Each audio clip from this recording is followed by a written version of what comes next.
Hello everyone, this is NHL Hockey News Sports. I hope you're all enjoying your day today. Today we'll be talking about NHL lineups of the future, and we're going on to Boston. Yes, here we go. Boston NHL lineups of the future. Before we get into it, I want to tell you the rules. Okay, let's get into it. So starting off here, the rules are that we're going into the future about 3 to 6 years into the future, depending on some teams. Some you can barely get to 3 years, and some you can go all the way to 6. So we're going to be talking about the Boston Bruins today. On the right side we have trades and retirements through this 3 to 6 years, or even before then too. So let's get into it. Trades and free agents. If you see a free agent, that means he's going with that team. So let's get into the video. Here we go. Now before I get into it, I forgot a magnet for Jockey Nordstrom. Let me put that on.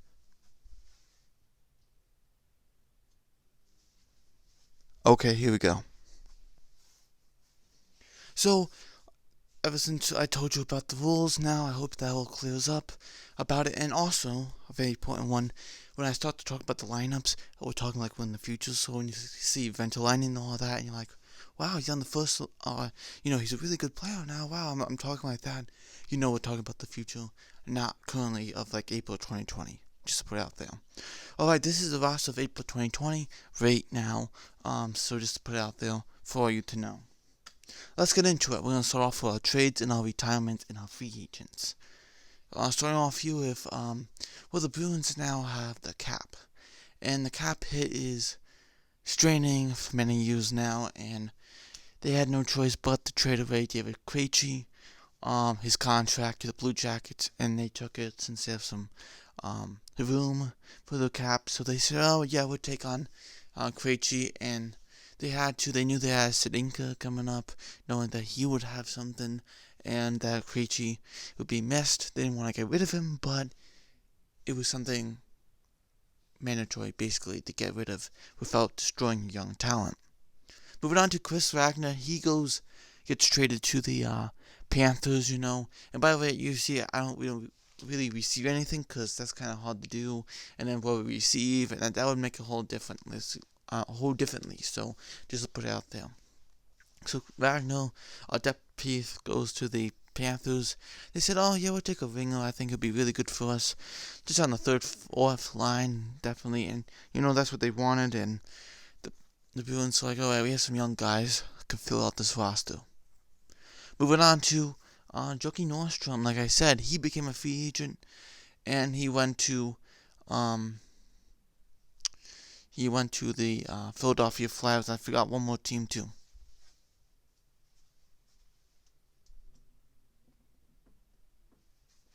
If you understand, I kind of put the words too close together. That's my mistake. But Jockey Nordstrom goes to the Philadelphia Flyers as a free agent this summer. And he says, goodbye. Cheap contract, but, he did not bad with Boston on the fourth line, Just a good, solid guy. And the Flyers are like, well, if he's cheap, then we'll take him, and he's not bad. There's no wrongdoing in that. Paul Lindholm signed to the Sharks. He says, hey, Sharks are going to start the rebuild now. They're starting the rebuild. It's time. I'm a free agent this summer. I'm going to a team that's going to have me play more. So let me go to the Sharks. Brett Ritchie gets traded to the Devils. The Devils are now getting up to the upscale of trying to become a playoff team, so they thought bringing some grit and some seniorship to the team would definitely help out the team. So that's what the idea was. Didn't have to pay much, but it was a good idea. Zach Senyshyn put a little with Boston, did not show very much, so the Ottawa Senators said, we'll take him, but they're trending in the right direction, Ottawa Senators, so Senators said, yeah, we'll take a shot at him, but we don't have much room for you, man. Alright, Troy Krug goes to the Winnipeg Jets. Yes, he does. I am a Habs fan, but not saying that, I talk about all 31 NHL teams, realistically not putting down any teams, except especially Bruins and Leafs that compete with my Habs, but just to put it out there.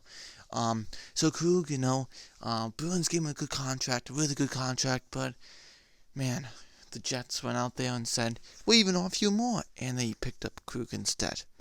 John Moore, Goes to the Minnesota Wild. They thought bringing him in would definitely bring some basically some depth to the blue line, even more. So they thought bring him in.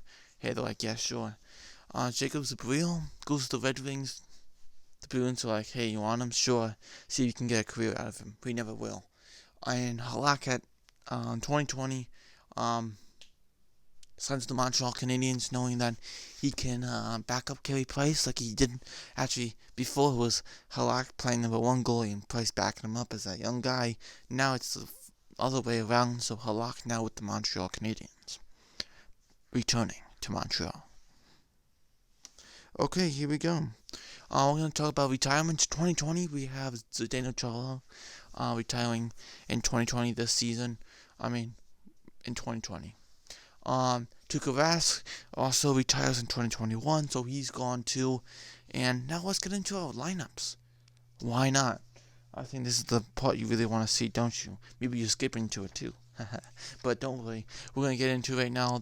I think everyone loves the lineups to see how these lineups came together.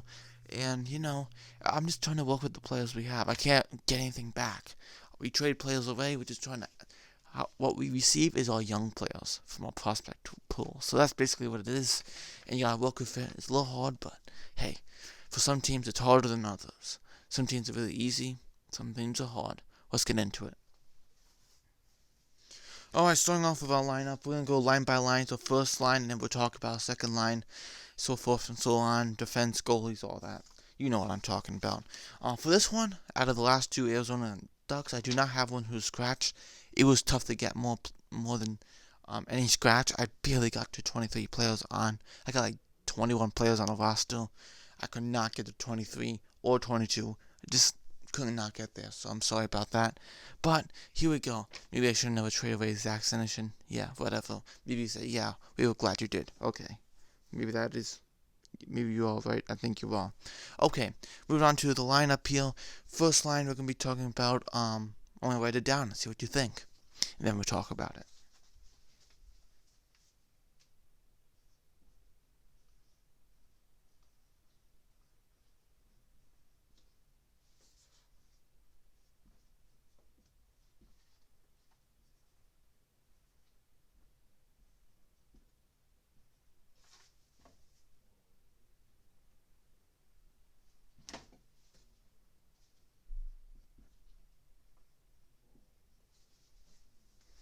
Sorry, Bruins fans, I almost spelled Pasternak wrong.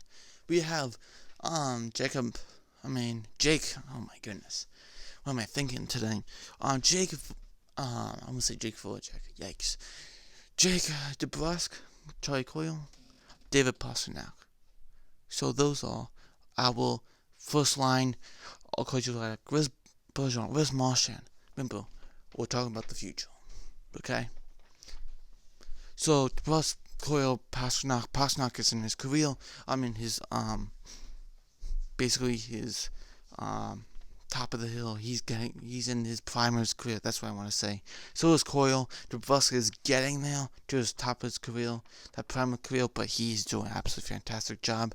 He went from having about 30, 40, 35 points to getting about 40, 45, 50 points. So he's doing a great job now through those seasons, and it looks like he's going to keep on climbing. So good job by him. Moving on to the second line.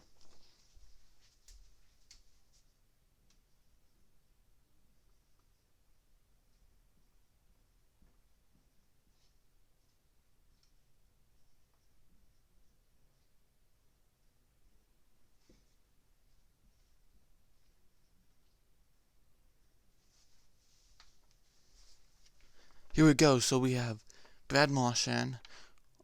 He's getting older, so is Bergeron. I had to move him down. As you can see, OJ Clase is kind of keeping him a little bit younger on the side there, He's in his prime of his career, Clase, so he's trying to keep Bergeron and Marchand in the make him feel young and have some energetic youth in that lineup, in that second line. Not bad, Marchand, he is decreasing in play, so is Bergeron with his defensive abilities as a center. But they still are pretty good, definitely, and you feel bad, but they can still put some points up, and it's good 1-2 pairing. I mean 1-2 um forward depth lines. Definitely. Moving on to the third line.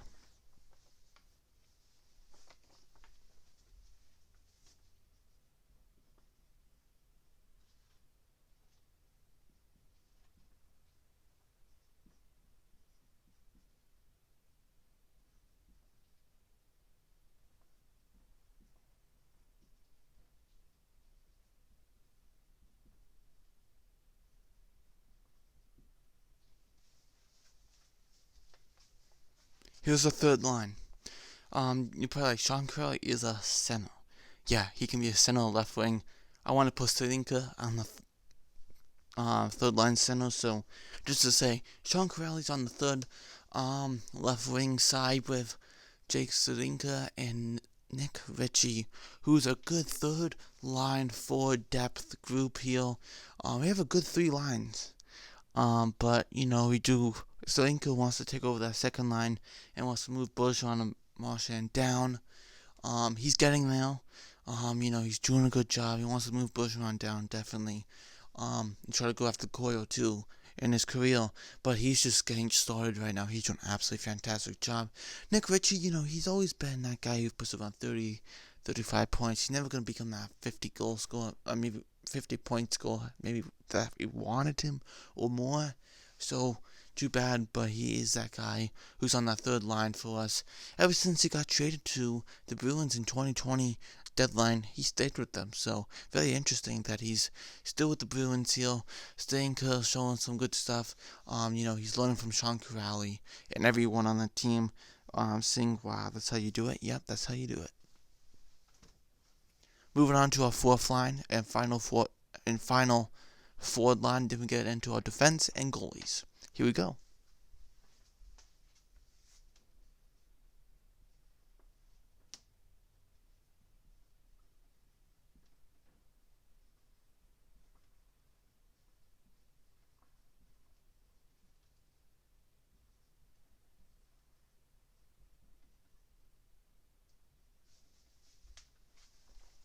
Here's our fourth line. Bjork, Kuhlman, and I'm sorry if I can't say this, Blind. I don't know how to say that. Whatever his name is, never heard of it. And I looked at his stats. I'm like, hey, not bad. Okay, so Bjork is a guy who's been injured through the years, but he's kind of finding himself on that fourth line. Kossi Kuhlman's finding himself between Providence Bruins and the Boston Bruins. Finally, now he's finding more of a regular basis. Finally, in his older, getting a little bit older now. In his final couple, maybe now about a year that he's finally feeling regular in the NHL and showing some good stuff. And Blythe is holding himself on that right wing, wants to move up, definitely. Alright, are you ready for our defense pairings? Here we go.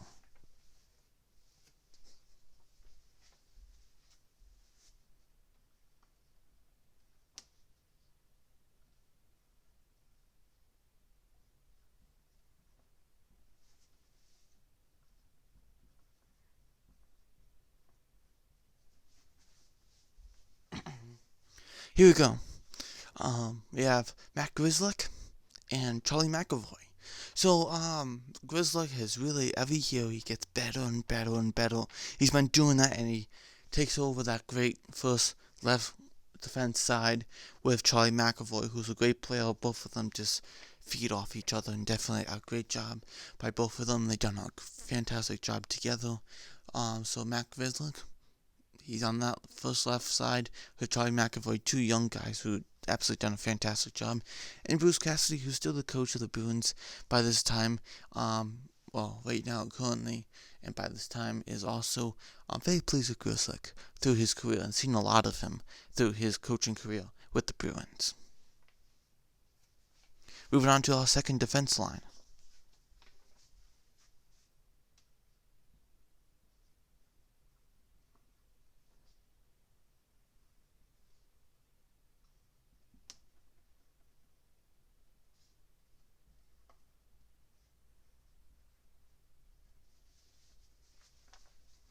We're going to have Jukka Venäläinen on that left side with Brendan Carlo.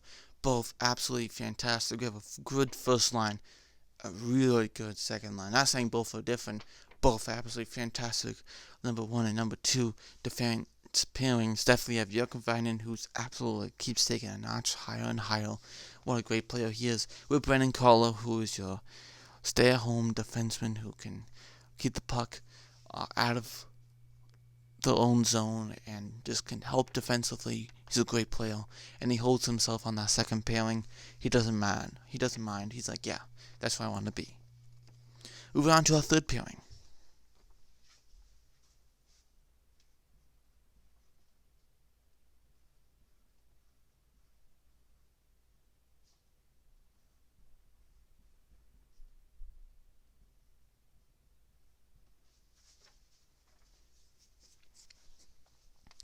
Here we go, we have Jimmy Lazan and Connell Clifton taking over our third pairing here. We have a really good defense here. We really see some good stuff on our defense here. Lazan, who's a good defenseman, with Connell Clifton, both. Bruce Cassidy is really impressed of this team on defense. So is forwards, but on defense, all three pairings, they are very impressed with. Now let's move on to our goalies.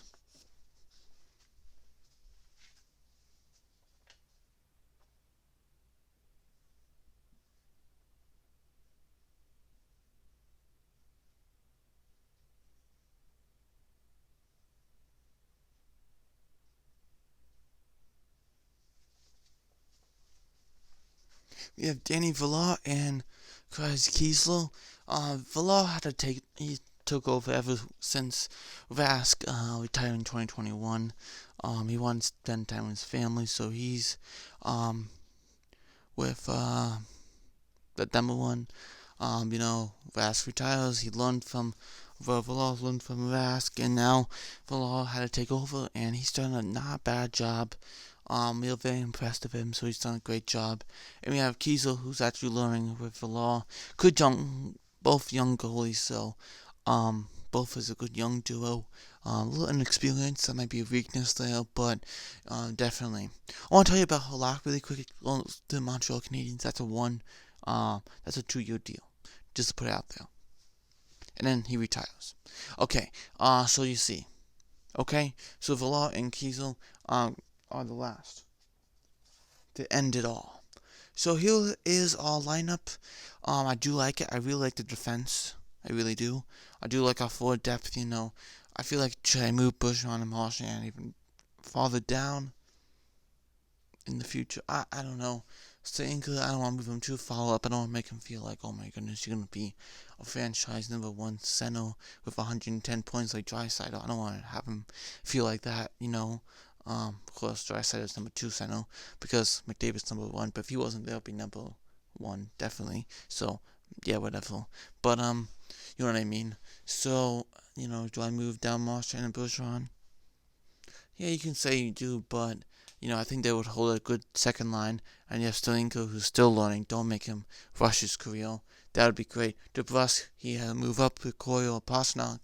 Coyle has long-term contracts with Pastrnak and DeBrusk, so that would hold definitely. Like I said, Charlotte retired in 2020, and Vass would retire in 2021.